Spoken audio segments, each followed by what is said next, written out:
Majelis Kehormatan Mahkamah Konstitusi memastikan putusan mengenai laporan dugaan pelanggaran etik akan dibacakan pada 7 November mendatang atau sehari sebelum batas akhir pengusulan bakal calon presiden dan calon wakil presiden pengganti ke KPU.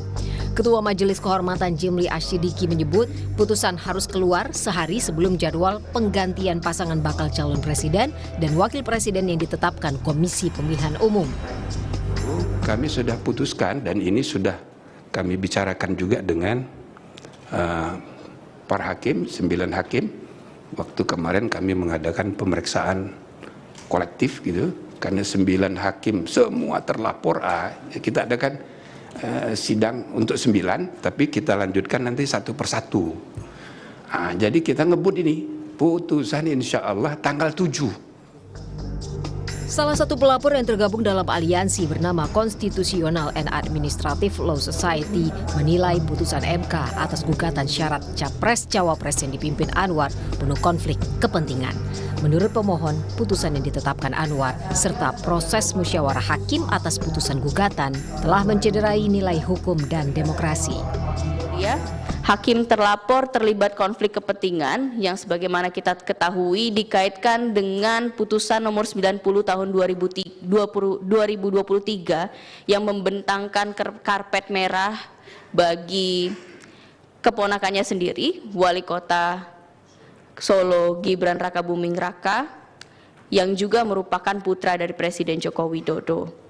Keterlibatan di sini dalam arti yang bersangkutan tidak mengundurkan diri untuk memeriksa dan memutus perkara dan juga terlibat aktif untuk melakukan lobi dan memuluskan lancarnya perkara ini agar dikabulkan oleh hakim yang lain.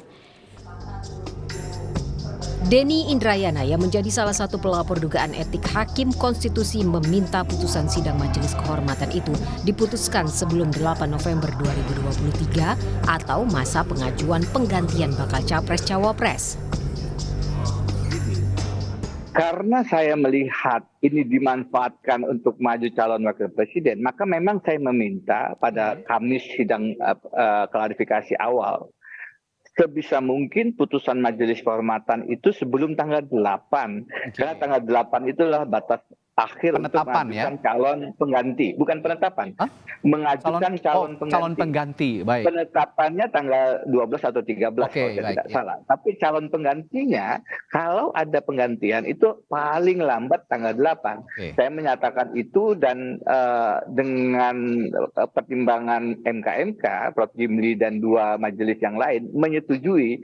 Salah satunya kenapa? Karena kita ingin memberikan kepastian kepada pilpres kita juga, memberikan legitimasi juga.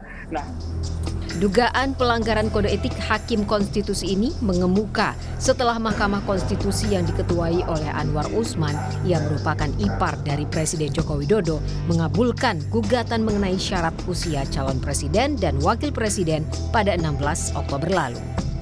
Tim Liputan, Kompas TV.